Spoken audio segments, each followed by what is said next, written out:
자, 오늘은요 제목이 참 재밌습니다. 쨍하고 해뜰 날. 쨍하고 해뜰 날. 여러분 인생에 쨍하고 해뜰 날이 있으면 좋겠습니까? 없어도 괜찮습니까? 있으면 좋죠, 그죠? 뭐 없어도 감사하지만 있으면 더 좋죠, 그죠?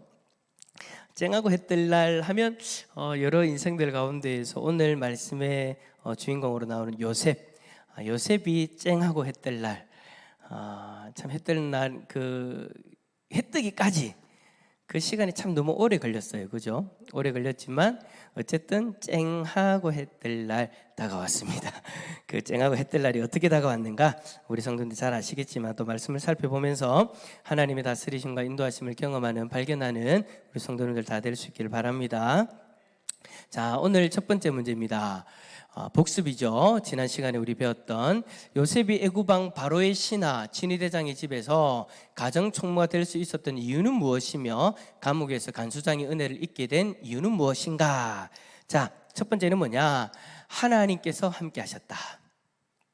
성경에 보니까 그렇게 적혀져 있어요. 하나님께서 함께 하셨다. 그리고 그 하나님의 함께 하심으로 인해서 어떻게 되어지느냐? 보디발과 간수장의 인정을 받았다. 여러분 요셉을 보디발의 아내가 유혹할 때 요셉이 그 유혹을 뿌리쳤지만 이제 어떤 일을 당합니까? 누명을 쓰게 되죠. 본인이 겁탈하지 않았음에도 불구하고 그 보디발의 아내가 요셉에게 다 뒤집어 씌워가지고 자기하고 잠자리를 하지 않으니까 이제 화가 나가지고 이제 다 뒤집어 씌우는 거예요. 요셉에게 다 뒤집어 씌워서 감옥에 가게 만들어 버립니다. 자, 여러분 감옥에 그렇게 갇히게 되어지면 보통 사람 같으면 어떻게 하겠습니까? 궁시렁궁시렁 하지 않겠습니까?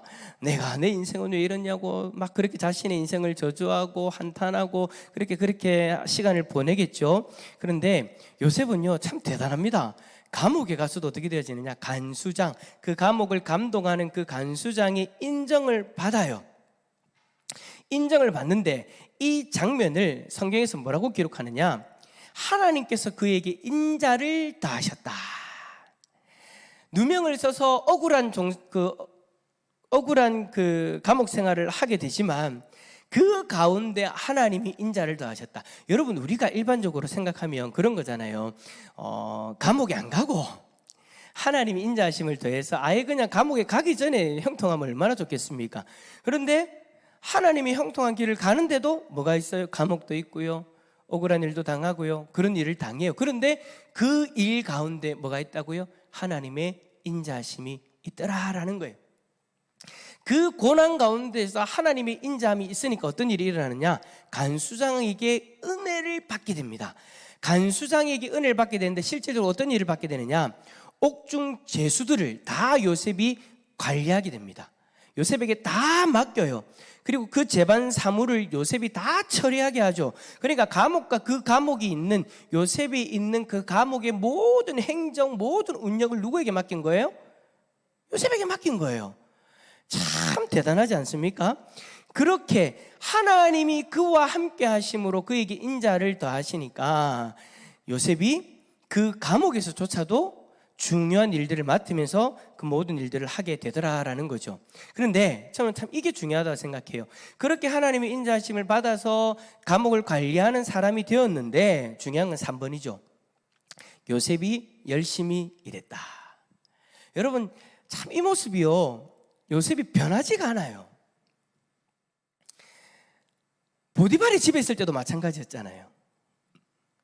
자신의 신세를 한탄하면서 자신의 환경, 자신이 걸어온 길들을 저주하면서 나 내 인생은 왜 이거밖에 안 되나 라고 주저앉을 수도 있는 사람이었지만 그는 하나님의 함께함으로 은혜를 입게 되어지니까 어떻게 되어지느냐? 인정을 받고 열심히 일하더라는 거예요. 이게 여러분 저는 그렇게 생각해요. 하나님이 그에게 인자하심을 더하셔서 인정을 받게 되어지는데 요셉이 그냥 가만히 서 있는데 하나님이 인자하심을 더하니까 보디발이 인정하더라는 아니에요. 저는 그렇게는 생각하지 않아요. 하나님께서 그 가운데에서 인자하심을 베푸니까 요셉이 열심히 일할 때 그 일하는 것에 대해서 뭘 받게 되는 거예요? 인정을 받게 되는 거예요. 여러분 아무리 열심히 일을 해도요 인정을 못 받을 때는 못 받아요. 아무리 열심히 일하고 아무리 정직하게 그렇게 행해도요 억울하게 누명 쓰는 사람은 누명을 쓰고요 안 풀리는 사람은 안 풀리더라고요. 우리가 열심히 일할 때 거기에 하나님의 인자하심이 더해져야 되는 거예요. 하나님의 함께하심이 더해져야 되는 거예요. 그 길 가운데 하나님이 형통하시는 길을 열어주셔야 되는 거예요. 그러니까 어떻게 되어졌다고요? 보디발에게 인정받게 되더라. 여러분, 요셉이 감옥에 갔어도 마찬가지예요.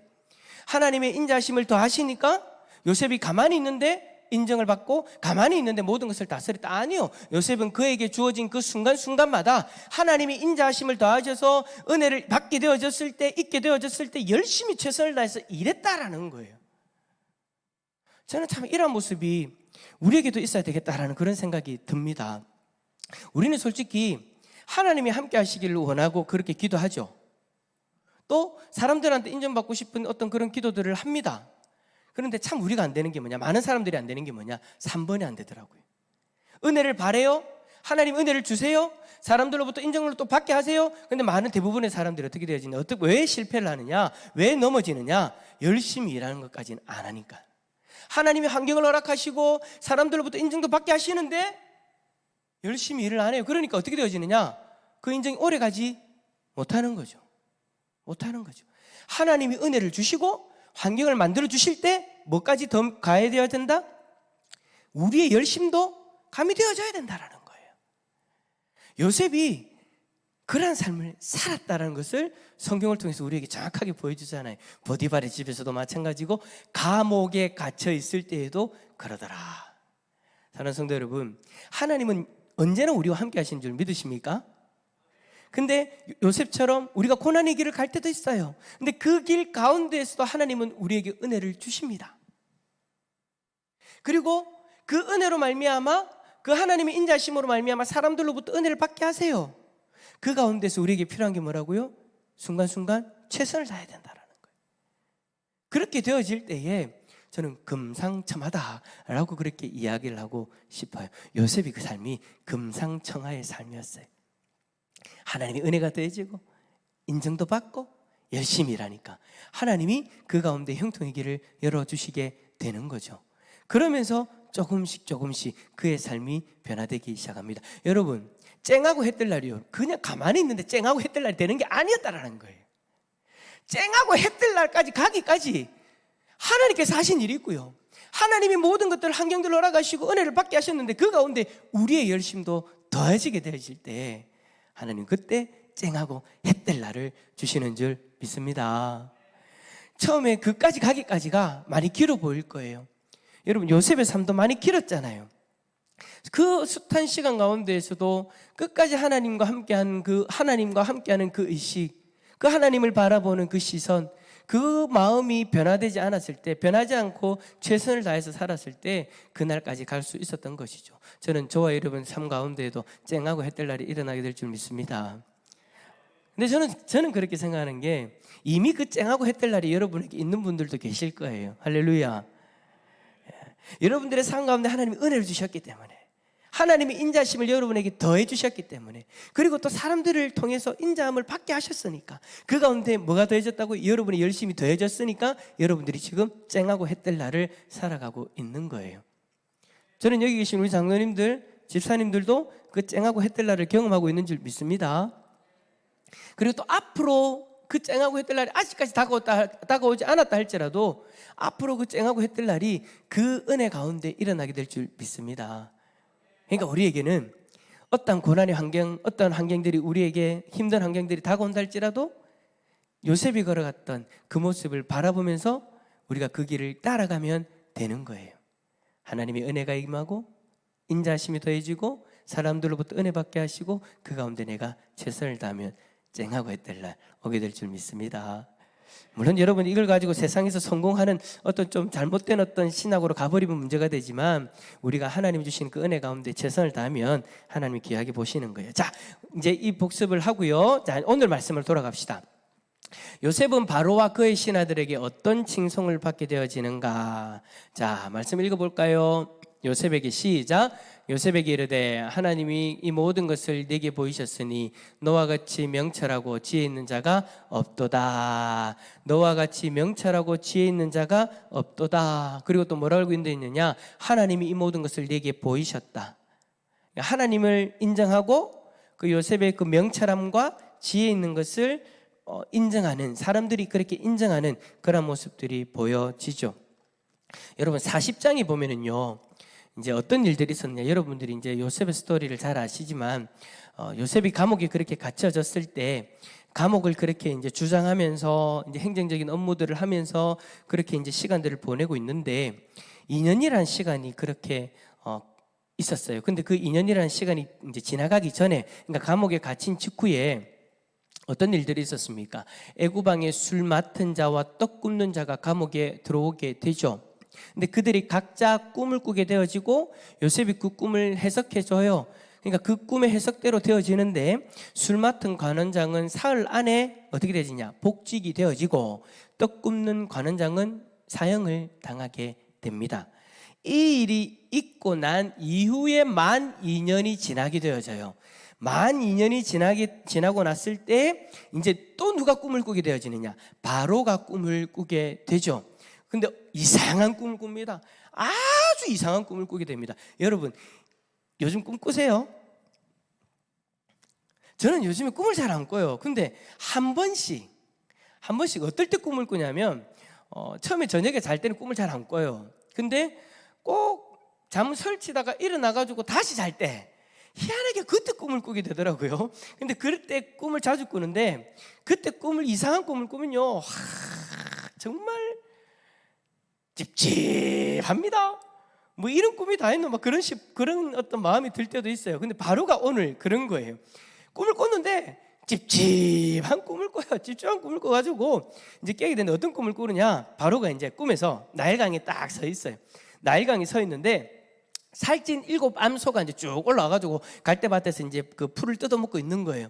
근데 그 뒤를 따라서 어떤 것들이 올라오느냐? 흉하고 파리한 다른 7 암소가 나일강에서 올라와서 살찐 7 그 소를 다 먹어버리는 거예요. 이거 이상하잖아요. 그때 깜짝 놀래가지고 꿈을 꾸고 나서 이거 뭐지 하고 다시 잠들었는데 이번엔 어떤 일이 일어나느냐? 한 줄기에 무성하고 충실한 7 이삭이 나오는데 그 이후에 가늘고 동풍에 마른 7 이삭이 딱 나타나더니 그 가늘고 동풍에 마른 7 이삭이 무성하고 풍성한 그 7 이삭을 먹어버리는 거예요. 다 삼켜버리는 거예요. 아이고, 이런 꿈을 2번 연속으로 꾸게 되어지니 바로가 이제 깜짝 놀라가지고 이제 마음이 번민이 가득한 거예요. 그래서 이제 그 다음날 어떻게 합니까? 애굽의 점술가들 다 불러요. 현인들 다 불러요. 이제 그리고 자신의 꿈을 이야기합니다. 그런데 해석하는 사람이 있어요, 없어요? 한 명도 없는 거예요. 이 바로의 꿈을 해석할 사람이 아무도 없는 거예요. 그때 술 맡은 관원장이 솔직히 그때까지는 요셉을 잊고 있었거든요. 근데 꿈 하니까 딱 누가 떠오르는 거예요. 2년 전에 자신의 꿈을 정확하게 해석해서 사흘 만에 복직된다는 것을 정확하게 맞춘 사람 누구예요? 요셉을 떠올리게 되는 거예요. 그래서 이제 바로 왕에게 요셉이 이런 사람이 있습니다. 아무도 해석을 못하는데 꿈을 정말 해석 잘하는 사람이 있습니다 해가지고 요셉을 소개하고 요셉을 데리고 와서 요셉에게 그 꿈을 이야기해 주죠. 자, 결론은 뭡니까? 그 꿈의 내용이 뭐예요? 7년 풍년이 있고 그 이후에 그 풍년을 삼킬 만한 7년의 흉년이 있다. 자, 꿈을 해석하는 사람들은 한 이 정도에서 끝납니다. 이런 정말 이런 일 안 좋은 일이 있네요라고 끝낼 수 있는데 요셉은 여기서 한술 더 뜹니다. 뭐라고 하느냐? 잘 준비하셔야 됩니다. 7년의 풍년이 다가왔을 때 잘 비추게 해놓고 준비를 해야 이 7년의 흉년을 무사히 보낼 수 있습니다. 라고 그 해결책까지 다 설명을 해주는 거예요. 그러니까 이제 바로가 이제 마음이 요셉에게 활짝 열린 거죠. 활짝 열려가지고 어떻게 되느냐? 요셉을 애굽 총리로까지 세우게 됩니다. 이제 네가 다 해라. 네가 내 꿈을 해석했으니 내 꿈을 해석한 대로 네가 직접 모든 것을 다 운행해 봐라 하고 다 맡겨버려요. 자, 바로는 요셉을 애굽 총리로 세우면서 무엇을 주었는가? 애굽 총리로 요셉을 세우면서 그에게 준 것들이 있어요. 그게 뭐냐? 인장반지, 세마포, 금목걸이, 버금수레를 줘요. 자, 인장반지는 여러분 무엇을 의미하는 거냐면 왕의 권위를 나타내는 것으로서 왕이 칙령을 내리거나 문서를 쓸 때 왕의 이름으로 만들어 보낼 때 이 인장반지가 필요한 거예요. 인장반지로 찍어버리면 이게 왕의 메시지가 되어져 버리는 거예요. 그걸 누구한테 맡긴 거예요? 요셉한테 맡겨버린 거예요. 그러니까 이제부터 네가 모든 것을 다 왕처럼 해라. 명령 내릴 거 있으면 거기다 도장 딱 찍어. 네가 그 도장 인장 찍어가지고 보내버려. 네가 뭐 사람 세워야 될 일 있으면 사람 세우고 모든 행정적 것들을 준비해야 될 것들은 다 준비하라고 왕이 하는 역할들을 다 맡겨버리죠. 그리고 세마포는 뭐냐? 총리 옷이에요. 세마포는 총리 옷으로서 특별한 사람들에게만 주는 거예요. 특별한 사람들만 입게 하는 거. 야, 여러분 생각해보세요. 진짜 쨍하고 햇들 날입니다. 노예로 잡혀가지고 억울하게 감옥살이 하다가 이제는 총리들만 입는, 그것도 왕의 인장 반지를 끼고 총리만 입는 그 세마포를 딱 입게 되는 거예요. 그러고 나서 금목걸이까지 저는 이때까지 금목걸이를 한 번도 안 끼봐서 잘 모르겠는데 금목걸이 낀 사람들 보면 일단 좀 달라 보여요. 달라 보여요. 근데 여러분, 이 금목걸이가 그냥 아무나 하는 그런 금목걸이를 이야기하는 게 아니죠. 이 애굽 땅에서 아주 높은 지위에 있는 사람들만 할 수 있는 금목걸이였어요. 그냥 단순하게 그냥 금 몇 돈 가져와 금 만들어 목걸이 만들어 가지고 돈 많은 사람들이 하는 그런 것이 아니라 명예와 부 모든 것을 다 상징하는 애굽 땅에서 아무나 할 수 없는 그 금목걸이를 지금 애굽의 목에 요셉의 목에 걸게 되어진 거죠. 그리고 나서 이게 여러분 참 멋집니다. 버금수레. 여러분, 버금수레가 뭘까요? 버금수레가 요즘에 이야기를 하면 뭘까요? 예? 벤츠. 맞습니다. 최고급 벤츠인데 여러분, 이거는요 돈 많은 사람들 타고 다니는 그 정도가 아니고요, 왕만 탈 수 있는, 요즘 말로 얘기하면 최고급 리무진을 이야기하는 거예요. 우리나라 왕이 그 대통령이 타는 게 뭐죠? 저는 잘 모르겠어요. 하여튼 장군님 뭐라 하셨는데 저는 메이커도 잘 모르겠어요. 어쨌든 여러분, 그런 차를 지금 요셉에게 내어준 거예요.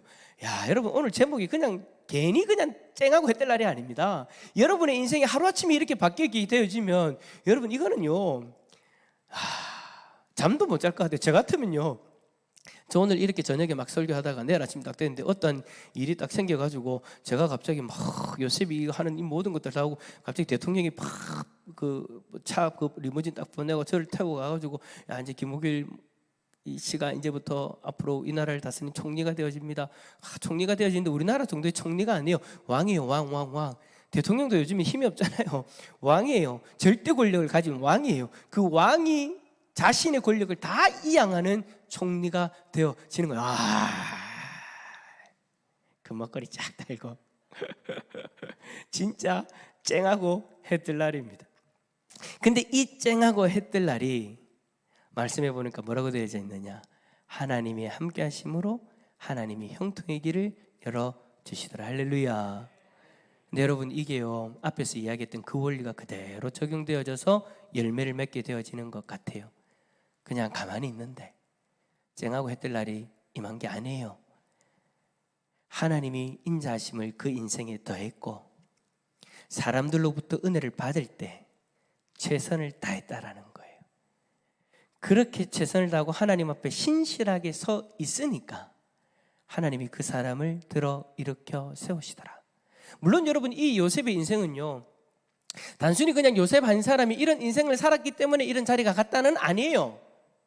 하나님은 이미 이 날들을 아브라함 때부터 바라보셨어요. 아니, 그 전부터 바라보셨죠. 그런데 성경에는 이미 아브라함 때부터 이 날을 예고하셨어요. 그 애굽 땅에 들어가서 그렇게 지내게 된다는 것까지 다 하나님은 알고 인도하시면서 그 요셉에게 그 모든 일들을 맡겨주시는 거죠. 그런데 요셉은 그 일을 맡기에 딱 적합했던 사람이었던 거예요. 그 고난 가운데에서도, 그 시련 가운데에서도 하나님이 자신에게 인자하심을 다할 때에 그 인자하심에 합당한 최선을 다했다라는 것. 저는 오늘 예배드리러 오신 한 분 한 분을 보면서 저는 솔직히 제가 아는 선상에서는 그렇습니다. 정말 여러분들은 최선을 다하는 분들입니다. 제가 여러분들의 깊은 어떤 삶의 속까지는 잘 모르지만 제가 아는 한 하나님께서 여러분들에게 인자하심을 더하셨고 또 사람들로 인해서 은혜를 받게 하셨고 그 가운데 저 여러분들은 최선을 다하시는 분들이에요. 직장에 대해서 제가 아는 분들도 몇 분 계시고 또 기도의 자리에서 최선을 다하는 분들도 제가 알고 있잖아요. 여러분들 한 분 한 분이 다 그래요. 제가 여러분 이게 없는 말로 하는 것이 아니라 없는 말을 그냥 하는 것이 아니라 여러분들 제가 딱 보니까 딱 그래요. 그런 분들만 계신 것 같아요. 이 자리에. 지금의 그 최선을 다해서 하나님이 주신 그 인자하심의 기회를 놓치지 않고 그렇게 살아가면 하나님께서 형통의 길을 계속해서 열어주실 줄 믿습니다. 하나님이 인자하심을 더하시고 은혜를 받게 하실 때 최선을 다합시다. 그게 여러분 하나님이 다스리시고 인도하시는 사람이 해야 될 모습인 거예요. 그렇게 되어지면요, 여러분들이 생각하지도 못하는 또 다른 어떤 영역에서 여러분들도 생각하지도 못했던 그 일들을 하나님이 감당하게 하실 줄 믿습니다. 요셉이 여러분 이렇게 일이 되어질 거라고 어떻게 감히 상상이나 했겠습니까? 그냥 자기에게 주어진 그 환경 속에서 불평하지 않고 신세한탄 안 하고 최선을 다한 거예요. 요셉의 입장에서 여러분, 오늘 우리는 성경을 보니까 하나님이 인자하심을 더하셨더라, 그 인자하심 때문에 사람들이 은혜를 입었더라 라고 우리가 볼 수 있지만 요셉의 입장에서는 여러분 그게 안 보이잖아요. 무슨 말인지 아시겠어요? 요셉의 입장에서 보이는 건 뭐예요? 감옥이에요. 요셉의 입장에서는 간수장밖에 안 보여요. 요셉의 입장에서는 보디발의 집에서 자기를 유혹하는 여인밖에 안 보여요. 자신의 환경밖에 보이지 않는단 말이에요. 그러나 그럼에도 불구하고 최선을 다했어요. 불평하지 않았어요. 하나님이 나와 함께 하신다는 그 생각만을 가지고 이 상황 가운데서 최선을 다해 살아갔단 말이에요. 근데 알고 보니까 성경은 뭐라고 기록해요? 그때 하나님이 은혜를 더하셨다, 인자하심을 더하셨다. 그 가운데서 그는 요셉은 최선을 다한 거였더라. 우리들의 삶에 하나님은 인자하심을 더하고 계신 줄 믿습니다. 혹시나 여러분들이 봤을 때, 여러분들의 삶을 돌아봤을 때 요셉과 같은 그런 고난이 있고 시련의 어떤 환경 가운데 있다 할지라도 여러분, 하나님은 여러분들에게 인자함을 더하고 계시는 줄 믿습니다. 왜냐? 여러분들 하나님의 백성이니까. 성경을 보면요, 하나님은 하나님의 백성들에게 계속해서 인자하심을 더하세요. 근데 그 인자하심을 더하실 때 순종하며 믿음으로 반응하는 사람들도 있었지만 요셉처럼 그렇게 반응하는 사람도 있었지만 그렇게 반응하지 못한 사람들도 있었잖아요. 그게 대표적으로 누구예요? 이스라엘 백성들. 사사기 때의 이스라엘 백성들.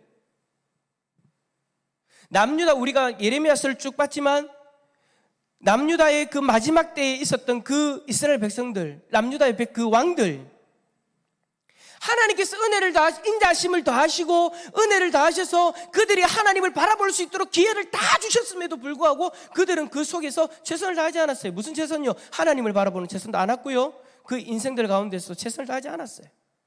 계속해서 우상을 찾았고 하나님이 원하지 않는 방향으로 계속해서 최선을 다했어요. 잘못된 최선이죠.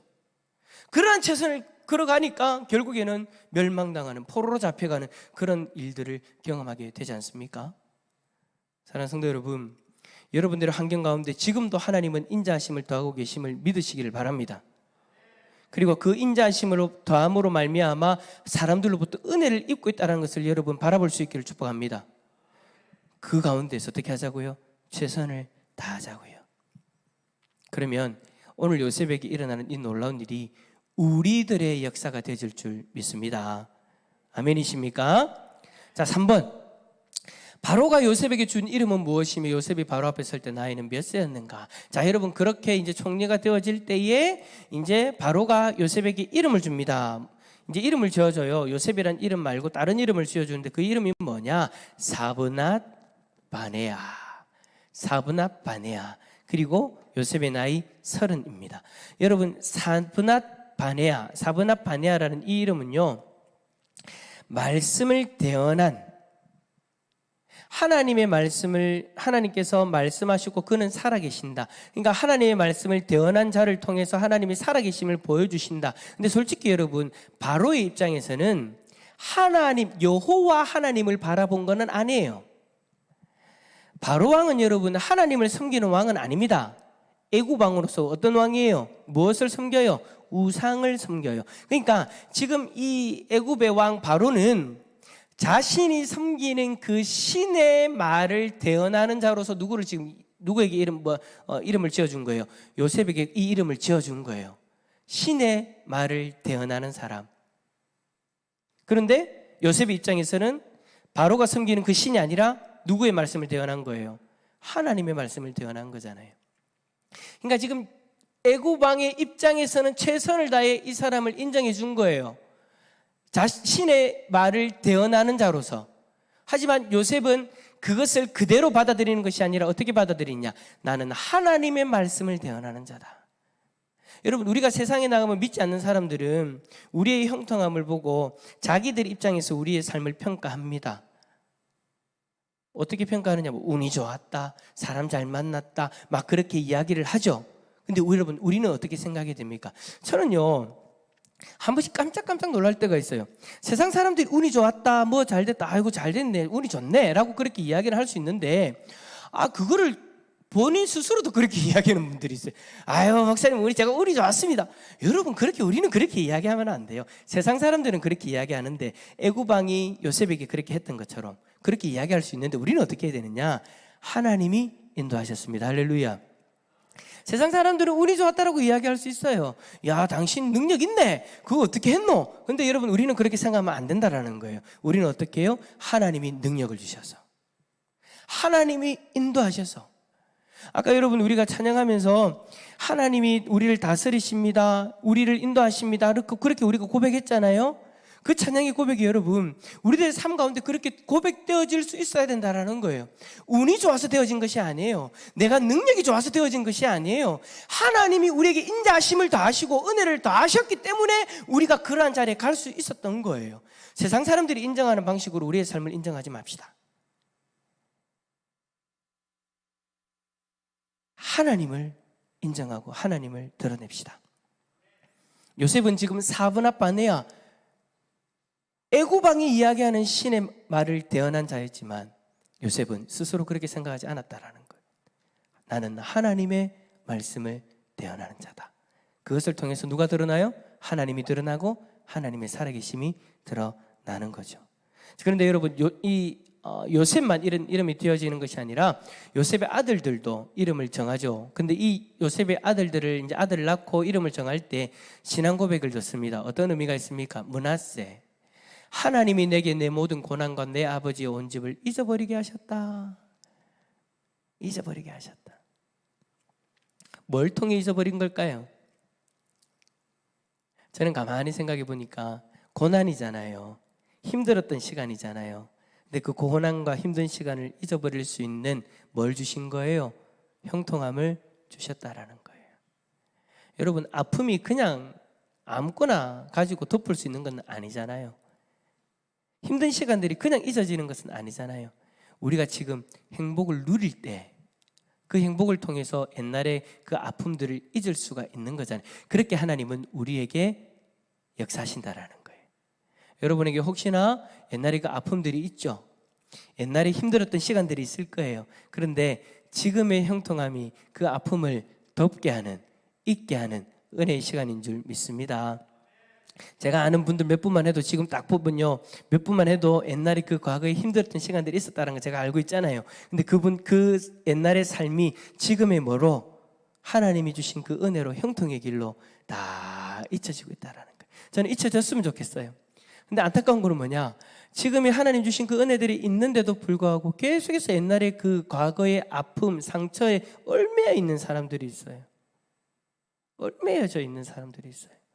이제는 좀 이걸 누렸으면 좋겠는데, 하나님이 이제는 은혜를 주셔가지고 이 형통함을 누리게 해주셨는데, 그러면 그걸 누리면 되는데 자꾸 옛날의 과거를 떠올리는 거예요. 그래서 그 옛날의 상처를 자꾸 스스로가 끄집어내는 거예요. 그러면 여러분, 지금의 형통함이 너무 의미가 없잖아요. 하나님이 여러분에게 지금 형통함을 주셨고 여러분에게 평안을 주셨으면 그 평안으로 인해서 옛날의 과거를 어떻게 하셨다? 내 모든 고난과 내 아버지의 온 집을 잊어버리게 하셨다. 그때 그 아픔을 잊어버리게 하셨다. 그 잊어버리게 하는 도구로 지금의 형통함을 주신 줄 믿습니다. 저는 이제 여러분들이 누릴 수 있는 그 평안을 통해서 옛날의 아픔을 잊었으면 좋겠어요. 근데 꼭 부부싸움 하면 지금 형통한 걸 안 바라보고 옛날에 다 싫어 쫙 하면 이제 그러면 이제 불행하기 시작한 거예요. 그 옛날에 당신이 그랬잖아. 이제는 잊읍시다. 이제는 잊읍시다. 하나님이 지금 여러분들에게 주신 것으로 잊을 수 있어요. 덮을 수 있어요. 덮을 수 있어요. 그래서 우리가 굳이 누구의 자녀에게 므낫세라는 이름은 주지 않지만 우리들의 삶 가운데 므낫세의 은혜가 있기를 축복합니다. 그리고 에브라임이 뭐예요? 하나님이 나를 내가 수고한 땅에서 번성하게 하셨다. 내가 수고한 땅, 그 애굽 땅에서 어떻게 하셨다고요? 번성하게 하셨다. 예. 저는 그런 어떤 시간들을 좀 가져보면 어떨까라는 생각이 들어요. 여러분들에게 부어주신 그 은혜를 기념할 수 있는 어떤 의미가 담겨져 있는 이름 아니면 어떤 물건, 그런 것들을 통해서 하나님이 나에게 은혜를 부어주신 것을 기념할 수 있는 어떤 그런 것들을 두는 것도 괜찮은 것 같아요. 왜냐하면 우리가 이제 여러분 요셉 같은 경우에 생각해 보세요. 므낫세, 에브라임, 자기 자녀들에게 자기가 받았던 은혜의 이름을 다 지어줬어요. 그러면 여러분 이후의 삶을 살아가게 되어질 때에 그 이름을 부르면서 계속해서 내가 받은 은혜를 기억하는 거잖아요. 계속해서 그 은혜를 내가 떠올리게 되는 거잖아요. 그러므로서 어떤 일들이 일어나요? 하나님이 주신 그것을 잊어버리지 않게 되죠.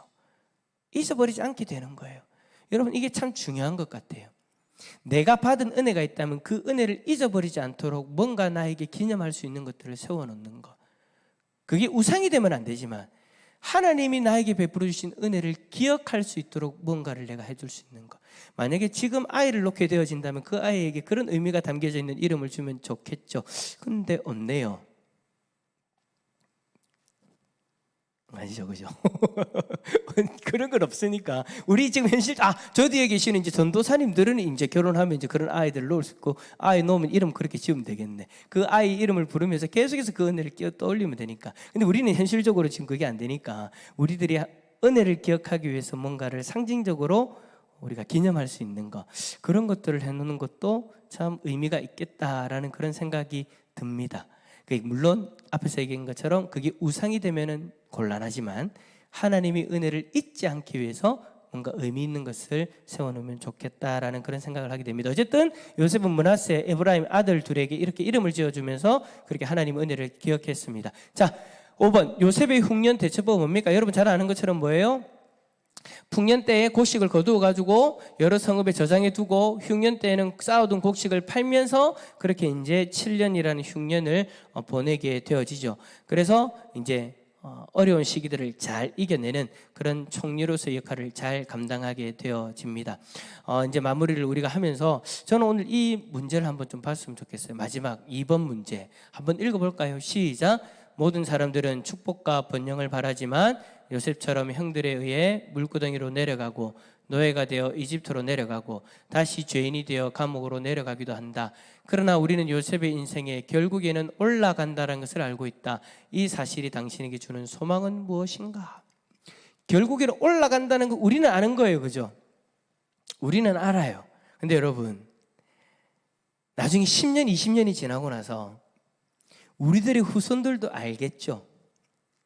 우리 아버지, 우리 할아버지 이런 고난의 시간들이 있었는데 결국에는 이렇게 올라가게 되더라. 해 뜰 날이 있더라. 하나님이 은혜를 주셔서 하나님이 인도하셔서 해 뜰 날이 있더라. 내 아버지, 내 할아버지, 우리 어머니, 아버지 항상 그렇게 최선을 다하셔서 그 해 뜰 날 가운데 은혜를 경험하게 되시더라. 그것을 자손들이 바라보면서 어떻게 생각할까요? 우리에게도 그날이 올 것이다. 할렐루야. 우리가 요셉의 인생을 보면서 그러한 적용들이 있어야 된다는 거예요. 여러분 우리에게도 쨍하고 해뜰 날이 있게 되는 줄 믿습니다. 그 가운데에서 귀한 하나님의 인도하심과 하나님의 다스림을 경험하는 우리 성도들 다 되어질 수 있기를 예수 그리스도 이름으로